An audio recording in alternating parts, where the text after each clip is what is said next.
അസ്സലാമു അലൈക്കും. അസർ നമസ്കാരം കഴിഞ്ഞതിന് ശേഷമാണ് ലൈലയും സെലീനയും അവരുടെ വീട്ടിൽ നിന്നും ഇറങ്ങിയത്. മക്കളെ അവർ കൂട്ടിയില്ല.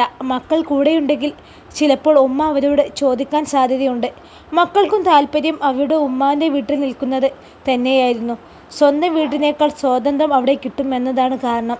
അതുകൊണ്ട് തന്നെ മക്കളാരും ഉമ്മമാരുടെ കൂടെ പോകണമെന്ന് വാശി പിടിച്ചില്ല. ലൈലയുടെ ആങ്ങളുടെ കാറിലാണ് അവർ അങ്ങോട്ട് യാത്ര തിരിച്ചത്. യാത്ര ചെയ്യുമ്പോൾ ലൈല ചിന്തിച്ചത് മറ്റൊന്നായിരുന്നു. അവൾ അത് സെലീനയോട് പറയുകയും ചെയ്യും. നമുക്ക് വണ്ടി ഓടിക്കാൻ പഠിച്ചാൽ മതിയായിരുന്നുല്ലേ, എന്നാൽ പിന്നെ നമുക്ക് ഒറ്റയ്ക്കിന് പോവായിരുന്നു, ആരെയും ബുദ്ധിമുട്ടിക്കേണ്ടില്ലായിരുന്നു. വിടർന്ന മിഴികളോട് സെലീന തലയാട്ടി. ലൈലയ്ക്ക് സ്കൂട്ടർ ഓടിക്കാനറിയാം, പക്ഷേ പേടിയാണ്. സെലീനയ്ക്കും അല്പസ്വല്പമൊക്കെ അറിയാം. മുൻപ് അവൾ ഒന്ന് സ്കൂട്ടർ പഠിക്കാൻ നോക്കിയാണ്. അന്ന് നബീസു ഇടങ്കോലിടുകയാണ് ചെയ്തത്. കാറോ? അതിശയത്തോടെ അവൾ ചോദിച്ചു. അതെ, വണ്ടി പഠിച്ചാൽ നമുക്ക് ഒരുപാട് ഗുണങ്ങളുണ്ട്. നമുക്ക് എപ്പോൾ വേണമെങ്കിലും നമ്മളെ വീട്ടിലേക്ക് പോയിക്കൂടെ? സാധനങ്ങൾ വാങ്ങാനും പോകാം. ഇക്ക് വരുമ്പോൾ ഒരു കാർ വാങ്ങിയിടാൻ പറയാം. വില കുറഞ്ഞ ഒരെണ്ണം മതിയല്ലോ. നമ്മുടെയൊക്കെ ഇക്കമാർ വരുമ്പോഴേക്കും കാർ ഓടിക്കാൻ പഠിച്ച് ലൈസൻസ് എടുക്കണം. അതിനെ അവർ സമ്മതിക്കോ? അതൊക്കെ നമ്മൾ സമ്മതിപ്പിക്കണം. നമ്മുടെ അടുത്ത് തന്നെ സ്ത്രീകൾ പഠിപ്പിക്കുന്ന ഡ്രൈവിംഗ് സ്കൂൾ ഉണ്ടല്ലോ. ചിലപ്പോൾ കുറച്ച് പൈസ ആവുമായിരിക്കും, എന്നാലും ഡ്രൈവിംഗ് പഠിച്ച് കിട്ടിയാൽ പിന്നെ സ്വന്തമായിട്ട് ഒരു വണ്ടി വാങ്ങാമല്ലോ. 1,00,000 രൂപയുടെ താഴെയൊക്കെ പഴയ കാർ കിട്ടും.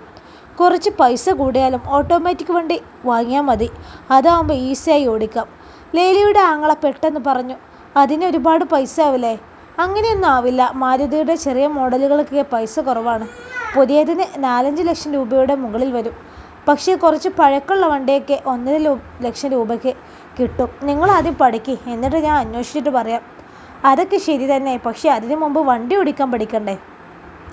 അതൊക്കെ ശരിയാവും. എൻ്റെ കൂടെ പഠിച്ചൊരു കുട്ടി നിങ്ങളാ ഭാഗത്തെ ഡ്രൈവിംഗ് സ്കൂൾ നടത്തുന്നുണ്ട്. ഞാൻ വേണമെങ്കിൽ അവളോട് പറയാം.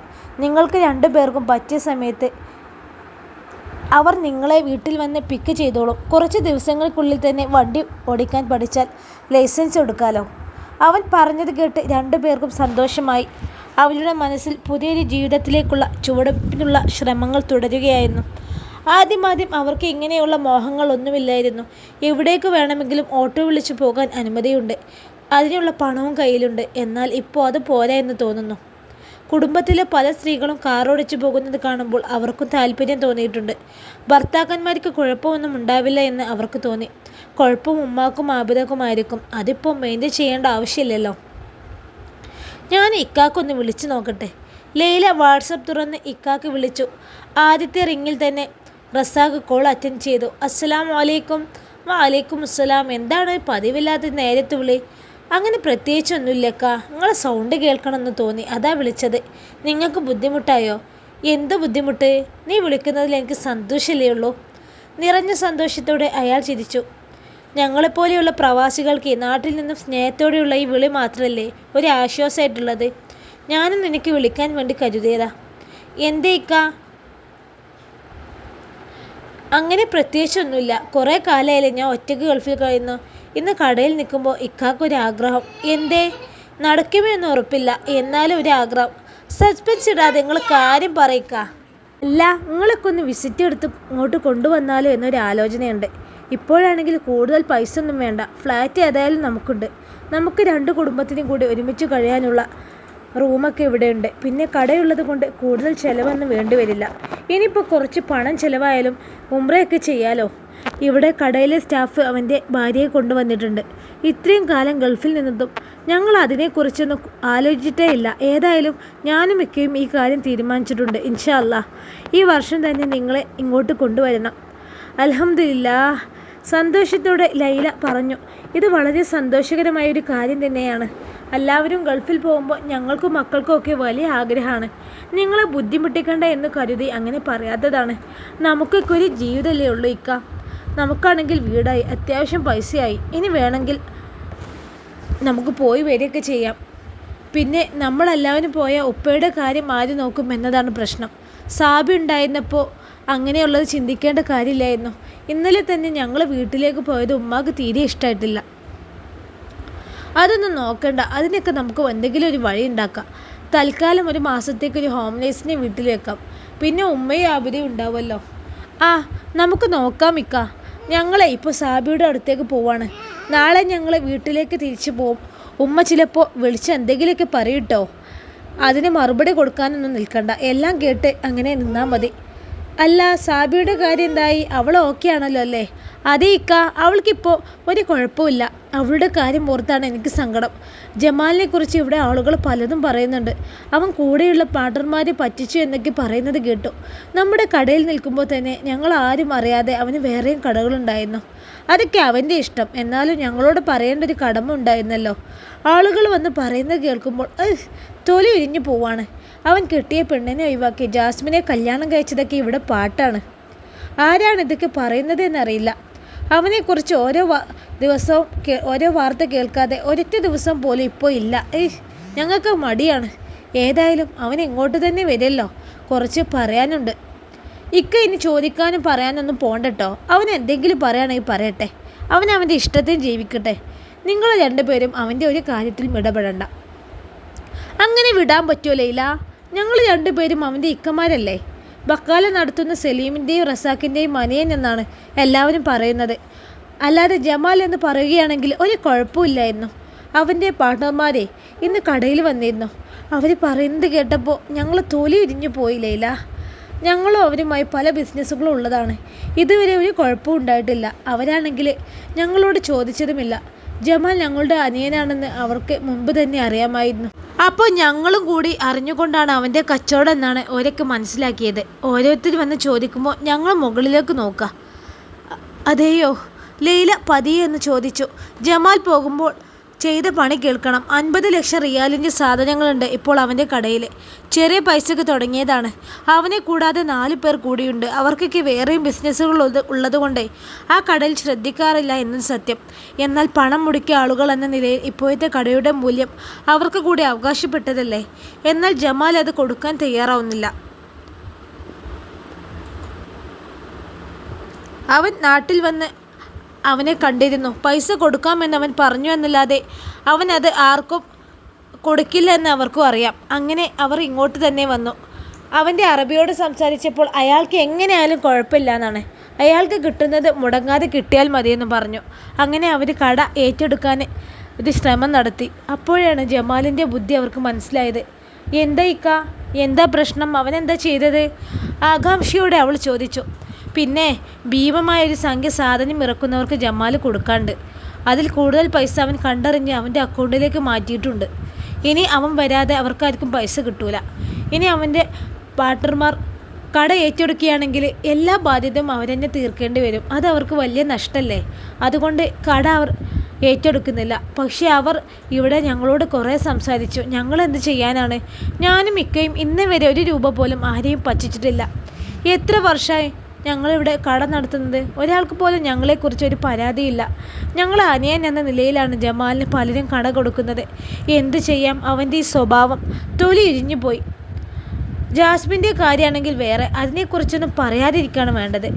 ഇന്ന് അവളുടെ ഭർത്താവ് ഇവിടെ വന്നിരുന്നു. ഒരു സാധു മനുഷ്യൻ. അവൾക്ക് വേണ്ട എല്ലാ കാര്യങ്ങളും ചെയ്തു കൊടുത്തത് അയാളാണ്. എന്നിട്ട് അയാളെ നാട്ടുകാരുടെ മുമ്പിൽ നാണം കെടുത്തിക്കളഞ്ഞവൾ. അയാളെക്കുറിച്ച് ഇവിടെ പറയുന്ന കഥകളൊക്കെ കേട്ടാൽ എന്താ കേൾക്കാത്ത നല്ലത്. എന്നാൽ അതൊന്നും അല്ല സത്യം. അയാളുടെ പ്രായമായ ഉമ്മയെ നോക്കാൻ കഴിയില്ല എന്ന് പറഞ്ഞാണ് അവൾ നാട്ടിൽ നിന്ന് ഗൾഫിലേക്ക് പോകുന്നത്. ഇവിടെ എത്തിയപ്പോൾ അവൾക്ക് ജോലിക്ക് പോകണമെന്ന് പറഞ്ഞു. അയാൾ നല്ലൊരു ജോലി നേടിക്കൊടുത്തു. ജോലി കിട്ടിയപ്പോൾ അവൾക്ക് മോനെ നോക്കാൻ പറ്റില്ല എന്നായി. അയാൾ അതും സമ്മതിച്ചു. ഇതിനു മുമ്പ് അവൾക്ക് 1-2 പേരുമായി ബന്ധമുണ്ടായിരുന്നു.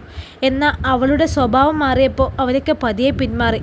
ഒടുക്കം ജമാലാണ് അവളെ കെണിയിൽ പോയി ചാടിയത്. അവനും ഒട്ടും മോശമല്ലല്ലോ. അവനും ഒരുപാട് പെണ്ണുങ്ങളായിട്ട് ബന്ധമുണ്ട്. അതൊക്കെ ഇപ്പോഴാണ് ഞങ്ങൾ അറിയുന്നത്. എല്ലാ വേഴ്ചയും കൂട്ടുകാരുടെ റൂമിലേക്കെന്ന് പറഞ്ഞ് അവൻ ഇവിടെയൊക്കെയാണ് പോകുന്നതെന്ന് ഇപ്പോഴല്ലേ ഞങ്ങൾ അറിഞ്ഞത്. വല്ലാത്തൊരു ആളെന്നെയാണ്. അതൊന്നും ഇനി പറഞ്ഞിട്ട് കാര്യമില്ല. എന്തായാലും ഞാൻ പറഞ്ഞതൊന്നും നീ ആരോടും പറയണ്ട. ലൈലയ്ക്ക് ഒന്നും പറയാൻ കഴിഞ്ഞില്ല. ജമാലിൻ്റെയും ജാസ്മിൻ്റെയും കാര്യം കണ്ടു തന്നെ അറിയണമെന്ന് അവൾക്ക് അറിയാമായിരുന്നു. എന്നായിക്കോട്ടെ ലൈല, കുറച്ച് തിരക്കാണ്. പിന്നെ ഞാൻ പറഞ്ഞതൊന്നും ആരോടും പറയണ്ട കേട്ടോ. എന്താ ചെയ്യുക? അവൻ്റെ സ്വഭാവം ഇങ്ങനെ ആയിപ്പോയി. നമ്മളെന്ത് ചെയ്യാൻ? എല്ലാവരും നമ്മളോടാണ് ചോദിക്കുന്നത്. ഇല്ല ഇക്ക, ഞാൻ ആരോടും പറയൂല. പിന്നെ എന്നായിക്കോട്ടെ ഇക്ക, ഞങ്ങൾ സാബിൻ്റെ അവിടെ എത്താറായി. സാബിക്ക് സുഖമല്ലേ ലൈല? അവൾക്ക് ആവശ്യമുള്ളതൊക്കെ ചെയ്തു കൊടുക്കേണ്ടി കേട്ടോ. പൈസക്ക് എന്തെങ്കിലും ആവശ്യം വന്നാലേ ചെയ്തു കൊടുക്കണം, നമ്മളല്ലാതെ ആ പാവങ്ങൾക്ക് ആരുമില്ല. ആ മക്കൾ നമ്മുടെ സ്വന്തം മക്കളെ പോലെയല്ലേ?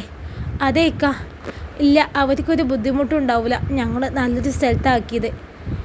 ഇനിയിപ്പോൾ എന്താ ഓളെ കാര്യം ചെയ്യണേ? അതെ ഇക്ക, അത് നടത്തുന്ന ആൾക്കാരെ ഒരു ടീച്ചറും മാഷുമാണ്. അവർ പറഞ്ഞിട്ടുണ്ട് ഓൾക്ക് എന്തെങ്കിലും ജോലി റെഡിയാക്കി കൊടുക്കുക, താമസിക്കാനും ഒരു സ്ഥലമൊക്കെ റെഡിയാക്കി കൊടുക്കാമെന്ന്. ഇനി ഇവിടെ തന്നെ ആവും. എന്തായാലും ഒരു മാസം കഴിയട്ടെ. അവിടുത്തെ ആ ടീച്ചറെ മോൻ്റെ കുട്ടിക്ക് ഇരട്ട കുട്ടികളാണിക്ക. അപ്പോൾ അവർക്ക് പാല് ഞാനിട്ട് നമ്മൾ സാബിയ കൊടുക്കണത്. അതവർക്ക് നല്ല ഇഷ്ടപ്പെട്ടു. ചിലവരൊന്നും സമ്മതിക്കില്ല, പക്ഷെ അവർക്കതൊന്നും പ്രശ്നമില്ല. ആ കുട്ടികളിങ്ങനെ നിൽക്കാതെ കരയണ കണ്ടിട്ടേ അങ്ങനെ കൊടുത്തപ്പോൾ ആ കുട്ടികളിപ്പോൾ കരച്ചിലൊന്നുമില്ല. സാബിക്ക് ഏതായാലും കുട്ടികളില്ലല്ലോ. അപ്പോൾ അവർക്ക് നല്ല ഇഷ്ടമായിട്ടുണ്ട്. അവർ സനമോളെയും വഫമോളെയൊക്കെ അവർ വീട്ടിലേക്കൊക്കെ കൊണ്ടുപോകും. അതെയോ? എന്തായാലും നന്നായി. പാവം ആ കുട്ടികൾ എത്തിയമക്കളെ പോലെയാണ് വളരുന്നുണ്ട്. അതേ ഇക്ക, ഇപ്പോൾ അവർക്ക് ഇവിടെ വന്നപ്പോൾ നമ്മുടെ വീട്ടിൽ നിൽക്കണേക്കാട്ടി ഉമ്മാൻ്റെ അടുത്ത് നിൽക്കണേക്കാട്ടി എത്രയോ സമാധാനമുണ്ട്. മറ്റേത് ഉമ്മ ആ കുട്ടികളെ ഒരു ഭക്ഷണം പോലും ശരിക്കും കഴിക്കാൻ സമ്മതിക്കില്ലായിരുന്നു. സാബിയാണെങ്കിൽ കൊടുക്കില്ല പേടിച്ചിട്ട്. ഇപ്പോൾ അവർക്ക് ഏതായാലും സമാധാനമുണ്ട്. സാബി വിളിച്ചപ്പോൾ പറഞ്ഞിരുന്നു എല്ലാം ശരിയാവട്ടെ, ബാക്കി വരുന്നിടത്ത് വെച്ച് കാണാം. എന്തായാലും നമുക്ക് അവളെ രക്ഷപ്പെടുത്തണം. അതേ ഇക്ക, അതാണ് ഞങ്ങളെ ആഗ്രഹവും. എന്നായിക്കോട്ടെ ലൈല, അസ്സലാമു അലൈക്കും. പിന്നെ വിളിക്കാട്ടോ. വലൈക്കും അസ്സലാം. ആയിക്കോട്ടെ ഇക്ക. ലൈല ഫോൺ വെച്ചു. അപ്പോൾ സെലീന ചോദിച്ചു, എന്താ ഇക്ക പറഞ്ഞത്? അതെ ഇക്ക, വിസിറ്റിങ്ങും കൊണ്ടുപോകണമെന്ന് പറയായിരുന്നു നമ്മളെയൊക്കെ. ഇക്ക എന്നോട് അന്ന് പറഞ്ഞിരുന്നു. ഓല് ഇതുവരെ ചിന്തിച്ചിട്ടില്ലല്ലോ. ഇപ്പോൾ ആരൊക്കെ കൊണ്ടുവന്നിട്ടുണ്ട്. ഓൽക്ക് ആ ഓർമ്മയൊന്നും ഇല്ലായിരുന്നോ? പിന്നെ വേറെ ആരൊക്കെ കൊടുന്നപ്പോൾ ഒരു പൂതി. ഇൻഷാ അല്ലാ നമുക്ക് പോകണം. എന്തായാലും വെക്കേഷന് പോവാമല്ലോ. പിന്നെ ജമാലിനെ കുറിച്ച് പറയായിരുന്നു. അവനെ ഒരുപാട് പൈസയൊക്കെ എല്ലാവരേക്കൊന്നും വാങ്ങിയിട്ട് ഇങ്ങനെ മുങ്ങി നടക്കുകയാണല്ലോ. ജാസ്മിനും അതേപോലെ തന്നെയാണ്. ജാസ്മിനും എന്താ പറഞ്ഞാൽ നമ്മളോട് ഓളെ ആദ്യത്തെ ഭർത്താവ് ശരിയല്ലായിരുന്നു. പക്ഷെ ഓളെ ശരിയല്ലാത്ത ഓളെ ആദ്യത്തെ ഭർത്താവ് ഒരു സാധുവാണ്. ഓളാണെങ്കിലോ എല്ലാവരെയും കമ്പനി അടിച്ച് നടക്കുന്ന ആൾ. ഓൾക്ക് ജമാലല്ലാതെ 2-3 ആൾക്കാരായിട്ട് ബന്ധം ഉണ്ടായിരുന്നല്ലോ. പക്ഷേ അവളെ സ്വഭാവം പറഞ്ഞ് ഓലൊക്കെ പിന്മാറി. നമ്മുടെ ജമാലാണ് കുടുങ്ങിയത്. എന്താ പോൻ്റെ ഒരു അവസ്ഥ? എന്തായാലും ഓന് തല വെച്ച് കൊടുത്തതല്ലേ. നല്ലൊരു പെൺകുട്ടി ഓൻ്റെ ജീവിതത്തിലുണ്ടായിട്ട് ഒരു സാധു പെൺകുട്ടി അവനെ വേദനിപ്പിച്ച് അവനായിട്ട് തീരുമാനം എടുത്തതല്ലേ. അവനതിനൊക്കെ തിരിച്ചു കിട്ടും, അത് ഉറപ്പാണ്. ആദ്യമൊക്കെ കാലം കൊണ്ടായിരുന്നു, ഇപ്പോൾ കപ്പക്കപ്പാണ്. അവനെന്തായാലും മനസ്സിലായി അവളെ അടുത്തേക്ക് തന്നെ വരും എന്തായാലും. അതെ, പക്ഷേ സാബിനെ അവനെ തിരിച്ചു വിളിച്ചാലും പോവാന്നറിയില്ല. അവൾക്ക് അത്രക്കും മടുത്തിട്ടുണ്ട്. അതെ, ശരിക്കും അവൾ പോവാൻ പാടില്ല. അത്രക്കും ദുഷ്ടതല്ലോ ചെയ്തത്. വല്ലാത്തൊരു മനുഷ്യൻ തന്നെ. നീയാണെങ്കിൽ പോവോ? അങ്ങനെയൊക്കെ ചെയ്തിട്ട് പിന്നെ നമ്മളെ വിളിച്ചാലേ? ഞാനാണെങ്കിൽ പോവില്ല. അവളും അങ്ങനെ പോവരുത്. അവൾക്ക് പറഞ്ഞ് മനസ്സിലാക്കി കൊടുക്കണം. ലാസ്റ്റ് ചിലപ്പോൾ ജമാൽ ഓളടുത്ത് തന്നെ ആയിരിക്കും എത്തുക.